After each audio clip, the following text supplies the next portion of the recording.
नमस्कार दोस्तों, एक बार फिर से आप सभी का स्वागत है मेरे YouTube चैनल स्टडी टूल्स में। तो जैसा कि हम लोग सामान्य विज्ञान पढ़ रहे थे जिसमें कि भौतिक विज्ञान, तो आज की क्लास में क्या हम पढ़ेंगे? आज की क्लास में हम पढ़ने जा रहे हैं प्रकाश के परावर्तन के बारे में, जो कि परीक्षा की दृष्टि से बहुत ही महत्वपूर्ण टॉपिक है और इसी के बारे में आज हम चर्चा करेंगे। तो मैं आपको बता दूं कि जो आज हम पढ़ने जा रहे हैं प्रकाश का परावर्तन, ये सभी जो है एग्ज़ामों, चाहे SSC, railway, MTS, group D, इसके अलावा स्टेट की जो भी वन डे एग्ज़ाम होती हैं उन सभी के लिए ये लेक्चर जो है इम्पॉर्टेंट है। तो आप सभी जहाँ पर आपका सिलेबस में जीएस पूछा जाता है उसमें आप इसको पढ़ सकते हैं। तो चलिए इसको शुरू करते हैं बिना किसी देरी किए। तो जैसा कि आज हम पढ़ने वाले हैं कि प्रकाश के परावर्तन के बारे में, लेकिन उससे पहले हमको ये तो जानना जरूरी है कि प्रकाश क्या होता है। प्रकाश सबको जानता है कि प्रकाश मतलब क्या। जैसे इस समय आप मुझे कैसे देख पा रहे हैं, ये प्रकाश के बारे में माध्यम के वजह से देख पा रहे हैं। अगर प्रकाश ना होता तो मैं आपको दिखाई नहीं देता।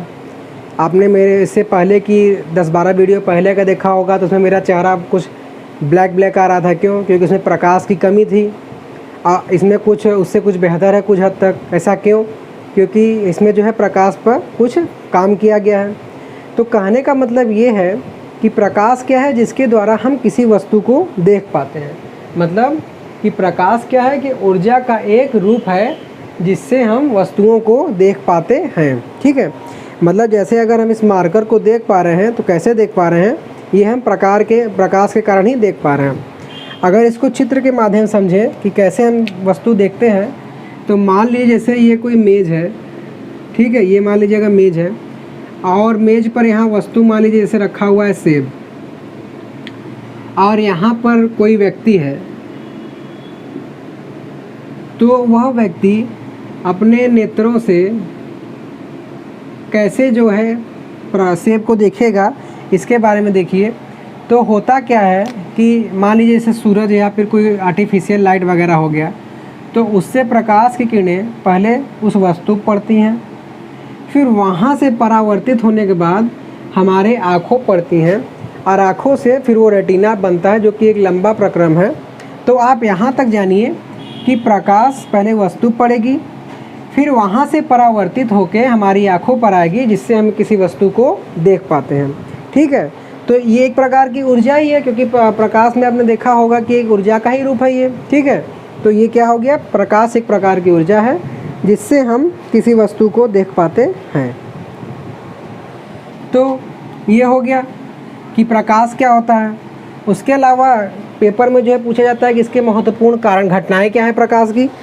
तो जैसे छाया का बनना, जैसे ये मैंने हाथ किया तो बोर्ड पे आप देख रहे हैं छाया बन रहा है। तो ऐसा क्यों हो रहा है? क्योंकि पहले प्रकाश हमारे हाथ पे पड़ी, फिर उससे आगे एक तल था, तल पे उसका जो है शैडो बना, फिर वहाँ से जो हमारे ये छाया हमारे आँखों तक पहुँच रही है, तभी इसको हम देख पा रहे हैं। अगर बहुत ज़्यादा अंधेरा होता, एकदम काला कमरा होता अंधेरे के कारण, तो ये छाया हम नहीं देख पाते हैं। ठीक है, तो प्रकाश का क्या घटना है? छाया का बनना, तारों का टिमटिमाना और इंद्रधनुष का बनना। मतलब कि बरसात के समय में जब प्रकाश की किरण सूर्य निकलता है बरसात के बाद, तो उसके देखने पर कहीं कहीं प्रकाश में जो है 7 रंगों की इस तरीके से, मतलब इस तरीके से रेनबो टाइप के 7 किरणें आती हैं। उसी को कहा जाता है इंद्रधनुष। इस कारण जो ये किस कारण होता है? प्रकाश के कारण होता है। ठीक, तो ये तो हो गई प्रकाश की बेसिक जानकारी कि हाँ भैया प्रकाश क्या होता है। लेकिन हम पढ़ क्या रहे थे कि प्रकाश के परावर्तन के बारे में, कि क्या होता है प्रकाश का परावर्तन। तो चलिए इसको देखते हैं कि प्रकाश का परावर्तन क्या होता है। तो प्रकाश के परावर्तन में क्या होता है कि इसमें प्रकाश की किरणें किसी एक माध्यम में गिरती हैं। जैसे माध्यम क्या हो गया? जैसे मैंने आपको अभी पहले एग्जांपल बताया कि ये मेज़ है, अब मेज़ पर कोई वस्तु सेब रखा हुआ है। तो इस समय ये जो सेब है ये एक माध्यम होगा। माध्यम का मतलब हम कह सकते हैं कि कणों का समूह, कणों का समूह। मतलब इसमें जो सेब है उसमें सब सेब के पार्टिकल्स हैं। ये मेज़ है तो इसमें सब लकड़ी के ही पार्टिकल्स हैं। ये एयर है, एयर भी एक जो है माध्यम, यहाँ भी सब हवा के कण हैं। तो इन्हीं सभी से मिलकर जो है एक माध्यम, एक समूह बनता है, और उस समूह को हम क्या कहते हैं? माध्यम कहते हैं। ठीक है, तो इसमें होता क्या है कि जैसे मान लीजिए कि प्रकाश किसी वस्तु पे पड़ती है, तो प्रकाश किसी वस्तु पर पड़ती है तो होता क्या है, पहला चीज़ उसका परावर्तन होता है, मतलब कि पूरी किरण परावर्तित हो जाती है। दूसरा अवशोषित हो जाती है, ठीक है। तीसरा चमक। इस बोर्ड में आप देख रहे होंगे कि यहाँ कहीं ऊपर 2 जगह जो है चमक आ रहा है। ऐसा क्यों? ये प्रकाश के परावर्तन के कारण ही आ रहा है। तो उसी को हम समझते हैं कि होता क्या है कि जैसा कि मैंने आपको बताया माध्यम, तो मान लीजिए ये कोई माध्यम है और इसमें कोई प्रकाश की किरण इस प्रकार से आ रही है, ठीक है।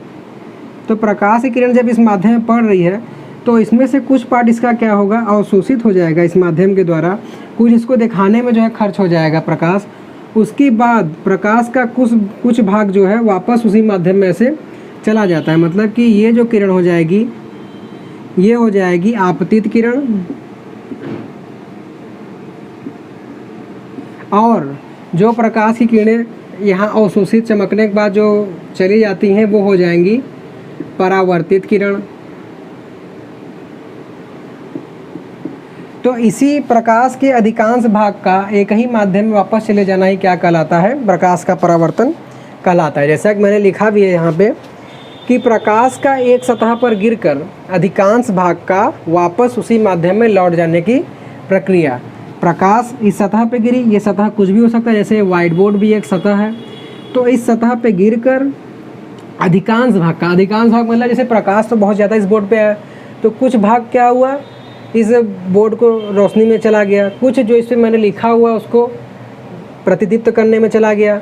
फिर उसके बाद कुछ किरणें, जैसा कि मैंने आपको बताया 2 जगह जहाँ आप देख रहे होंगे जहाँ उसकी डायरेक्ट लाइट पड़ रही है वहाँ से परावर्तित होकर उसको चमका रहा है, अलग ही दिख रहा है वो। तो ये सब घटना किससे हो रही है, प्रकाश के कारण ही हो रही है। उसमें से प्रकाश का ये जो एक गुण है कि प्रकाश जब एक सतह पर ऐसे गिर रही है, गिरने के बाद वापस उसी माध्यम में चली जा रही है, तो इसी को हम क्या कहते हैं, प्रकाश का परावर्तन। तो इसमें ध्यान रखने वाली बात क्या है कि इसमें एक ही माध्यम है, ठीक है, कि इसी जिस पे गिरी वहीं से वापस चली गई। जैसे आपने कहीं शीशा अगर लिया होगा तो शीशा से अगर उस पर सन का लाइट अगर मारता है, फिर उससे अगर हम कहीं अगर चमकाते हैं तो सामने जो उसकी रोशनी उसी माध्यम में नहीं चली जाती, माने इधर से आई उधर ही वापस चली जाती है। तो इसी को क्या कहा जाता है, इस घटना को प्रकाश का परावर्तन कहा जाता है। तो ये तो बात हो गई प्रकाश की परावर्तन की, लेकिन इसके भी तो कुछ नियम कानून होंगे, तभी न प्रकाश का परावर्तन हो रहा है, अन्यथा ये घटना होती ही नहीं। क्योंकि अगर ऐसे ही मान लीजिए कोई कहते किरण ऐसे आई और ऐसे चली गई उसी माध्यम में, कोई इस तरीके से आई और इस तरीके से चली गई वापस, तो लेकिन ऐसा नहीं है। इसमें होता क्या है कि प्रकाश की किरणों पे जब अध्ययन किया गया तो देखा गया कि प्रकाश जो है एक स्टैंडर्ड फॉर्म को अपनाती है और उन्हीं में से 2 नियमों का अनुसरण करते हुए प्रकाश का परावर्तन होता है। जैसा कि मैंने लिखा हुआ है प्रकाश का परावर्तन, तो इसमें है क्या, पहला कि आपतन कोण परावर्तन कोण के बराबर होता है। अब आपतन कोण परावर्तन कोण का कैसे बराबर होता है, पहले इसको समझते हैं। तो आपतन कोण परावर्तन कोण मतलब ये आपतित किरण है, इससे बनने वाला कोण, और ये परावर्तित किरण है, इससे बनने वाला कोण। अब इसका कोण किससे बनेगा, क्या ये जो माध्यम है क्या इससे बनेगा या किसी और चीज़ से? तो देखिए इसमें होता क्या है कि प्रकाश की किरण जहाँ माध्यम पर पड़ती हैं वहाँ से माध्यम के लंबवत एकदम 90 डिग्री पे एक रेखा खिंच जाती है, जिसको कि हम कहते हैं अभिलंब, जो कि माध्यम से 90 डिग्री पे कोण पे होती है, बिल्कुल सम कोण पे। तो इसमें होता क्या है कि आपतित किरण अभिलंब के साथ जो कोण बनाती है इसी को हम कहते हैं आपतन कोण, जिसका सिंबल की आई है। दूसरी चीज़ परावर्तन कोण, मतलब ये परावर्तित किरण अभिलंब के साथ जो कोण बनाती है जिसको हम स्मॉल r से दिखाते हैं, जो है परावर्तन कोण। तो पहला नियम क्या कहता है कि प्रकाश जितने एंगल से माध्यम से टकराएगी उतने ही एंगल से वापस चली जाएगी। मतलब कि अगर वो अभिलंब के साथ 45 डिग्री कोण पे आती है तो वापस भी वो 45 डिग्री कोण से ही जाएगी। तो इस तरीके से ये पहला नियम हो गया कि आपतन कोण I बराबर परावर्तन कोण R हो गया। ठीक है, ये तो पहली बात हो गई, जैसे जितना एंगल से आएगी उतने ही आएगी जाएगी वापस। ठीक, फिर बात आती है दूसरे नियम की। तो दूसरा नियम क्या है कि आपतित किरण, परावर्तित किरण और सतह पर अभिलंब तीनों एक ही तल में होता है। आपतित किरण जो आप देख रहे हैं, परावर्तित किरण, अभिलंब जो दोनों के बिल्कुल सेंटर पॉइंट पे है, ये तीनों एक ही तल में होता है। एक ही तल में मतलब हम ये कह सकते हैं कि एक ही सतह में होता है। और अगर अच्छे से अगर जाने तो सतह का मतलब जिसमें केवल लंबाई और चौड़ाई हो, अर्थात एक ही क्षेत्रफल में होता है। जैसे अगर मैंने ये चित्र जो बोर्ड पे बनाया हुआ है तो इसमें ये जो है आपतित किरण, परावर्तित किरण और ये अभिलंब, ये तीनों एक ही तल में है ना। इसकी कुछ ही लंबाई देख रहे हैं, कुछ चौड़ाई देख रहे हैं, तो ये एक ही सतह हो गया। ये बोर्ड से जो है लंबवत ऐसे तो नहीं निकला हुआ है ना, मतलब 3D नहीं है ना, 2D है ना। तो वही कहने का मतलब है कि प्रकाश के परावर्तन का नियम क्या कहता है कि आपतित किरण, परावर्तित किरण और सतह पर अभिलंब, मतलब इस सतह पर जो अभिलंब है ये तीनों एक ही तल में होता है। अब पहला नियम क्या है कि आपतित किरण जितने एंगल से आएगी अभिलंब के साथ कोण बना के, उतने ही एंगल से अभिलंब के साथ कोण बना के उसी माध्यम में चली जाती है। तो इस तरीके से ये दोनों बात हो गया कि आपतित किरण कितना होता है, परावर्तित किरण कितना होता है। अब अगर इसका हम कुछ एग्जाम्पल देखें तो उसको हम कुछ इस तरीके से समझ सकते हैं कि मान लीजिए कि ये कोई माध्यम है और इस माध्यम में आपतित किरण ऐसे आ रही है और इधर चली गई और ये हो गया हमारा अभिलंब। तो यहाँ पर जो ये परावर्तित किरण है, परावर्तित किरण ये माध्यम के साथ 45 डिग्री का कोण बनाती है और आपसे पूछ लिया गया कि आपतन कोण का मान बताइए, आई का मान बताइए। तो आप ये कैसे याद करेंगे, क्योंकि भाई इसमें ना तो हमें अगर ये दिया होता, आर दिया होता परावर्तन कोण, तो हम कह देते कि ये जो है आपतन कोण के बराबर है। लेकिन यहाँ पर तो हमको जो है माध्यम के साथ बना हुआ कोण दिया हुआ है। तो इसको अगर हम सॉल्व करेंगे तो आप देखेंगे कि जो आई और आर होता है ये बराबर होता है, मतलब कोण आई बराबर होता है कोण आर। ये मान इसके बराबर हो गया तो उस हिसाब से ये जो मान है वो इसके बराबर हो जाएगा, मतलब ये 45 तो ये 45 हो गया। तो इस तरीके से कोण आई प्लस कोण आर प्लस 45, 45 90 और एक सरल रेखा बना हुआ पूरा कोण कितना होता है, 180 डिग्री होता है।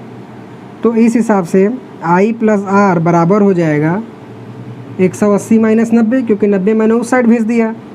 तो यहाँ से आई प्लस आर बराबर हो जाएगा 90 डिग्री।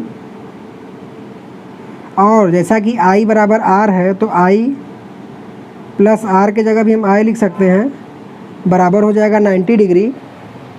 यहाँ तक दिख रहा है कि नहीं आपको? तो यहाँ से आई प्लस आई बराबर हो जाएगा 2i बराबर 90 डिग्री।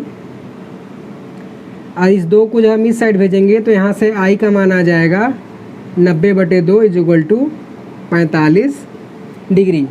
इसी तरीके का क्वेश्चन जो है बिल्कुल सिंपल आपके पेपर में आएगा।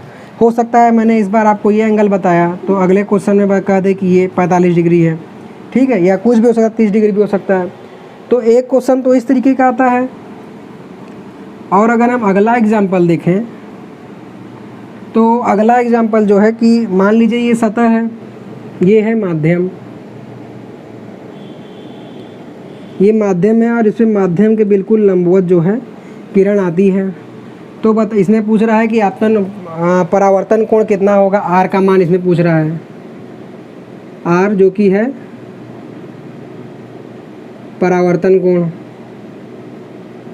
तो इसमें तो केवल एक ही किरण दिख रही है, इसके बारे में हम कैसे बता पाएंगे कि इसमें कितना आपतन कोण है, कितना परावर्तन कोण है। तो इसके बारे में हम देखते हैं।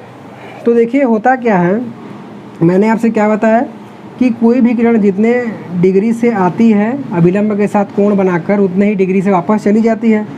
तो जब सतह पे बिल्कुल लंबवत किरण गिरी रही है तो बिल्कुल लंबवत ही जो है ये वापस भी हो जाएगी, मतलब कि आपतन कोण आने का मार्ग जो है, आपतन कोण वो हो जाएगा 0 डिग्री, क्योंकि यहीं पे जो है वो है अभिलंब है, क्योंकि हमें अभिलंब के साथ कोण मापना है ना। तो अभिलंब और आपतन कोण दोनों एक ही रेखा पे हो जा रही है, तो इस कंडीशन में आपतन कोण बराबर 0 हो जाएगा। और हम जानते हैं कि आपतन कोण बराबर होता है परावर्तन कोण। तो इस तरीके से परावर्तन कोण का मान भी 0 हो जाएगा। तो इस तरीके से ये जो है परावर्तन का जो नियम था वो हमने आज जो है इसमें चर्चा किया है। आशा करता हूँ कि बताई गई सभी जानकारी आपको समझ में आई होगी। अब इसके आगे जो है लेक्चर में हम क्या बात करेंगे कि विचलन कोण क्या होता है, या विचलन कोण भी इसी में समझ लेते हैं। अगले चैप्टर में प्रतिबिंब पढ़ेंगे। विचलन कोण भी देखिए कोई बहुत बड़ी चीज़ नहीं है। विचलन कोण क्या होता है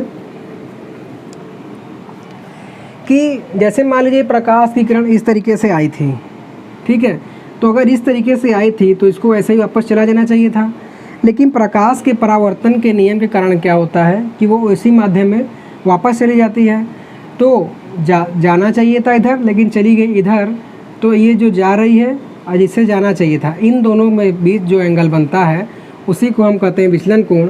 और ये जो सिंबल है इसको हम डेल्टा से प्रदर्शित करते हैं। ये इसका सिंबल है जिसको हम कहते हैं विचलन कोण। अब जैसा कि आप देख सकते हैं कि जब प्रकाश किरण ऐसे आ रही है, ऐसे जा रही है, तो बिल्कुल ये सीधी रेखा होगी। तो सीधी रेखा बनने के कारण इस पर जो ये पूरा कोण बनेगा इसका मान हो जाएगा 180 डिग्री, मतलब कि I + R + डेल्टा = 180 डिग्री हो जाएगा। अब विचलन कोण जैसा कि आप देख सकते हैं कि वास्तविक पथ से विचलित कोण है। तो इस तरीके से संबंध हमेशा पूछा जाता है कि आपतन कोण, परावर्तन कोण प्लस विचलन कोण बराबर कितना होता है, तो ये होता है 180 डिग्री। इस बात को आप ध्यान रखिएगा। और इसके नेक्स्ट लेक्चर में हम बात करेंगे कि प्रतिबिंब कैसे बनता है, और फिर उसके बाद हम जो है दर्पण के बारे में चर्चा करेंगे। तो आशा करते हैं कि आज के वीडियो लेक्चर में आपको मेरे द्वारा बताई गई जानकारी से कुछ न कुछ तो बेनिफिट हुआ ही होगा। तो प्लीज़ वीडियो को लाइक कीजिएगा, चैनल को सब्सक्राइब कीजिएगा, और अपने बहुमूल्य सुझाव हमको ज़रूर अपने माध्यम से, कमेंट के माध्यम से हमें ज़रूर बताइएगा। So thanks for watching.